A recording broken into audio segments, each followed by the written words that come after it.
ఫైనాన్షియల్గా నేను ఏం అందజేయలేకపోవడం వల్ల కూడా నన్ను ఇబ్బంది పెడుతున్నారేమో, లేదు అసలు ఆయనకు వాంటింగ్ ఏంటో కూడా నాకు తెలియడం లేదు.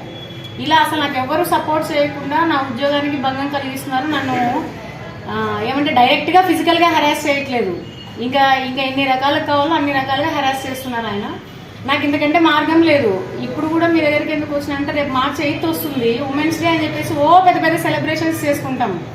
కానీ ఉమెన్ ఎక్కడైనా మాట్లాడితే అదొక పెద్ద నేరం లాగా ఉంది. యూనిఫామ్ సర్వీసెస్లో అది ఇంకా పెద్ద నేరం లాగా ఉంది.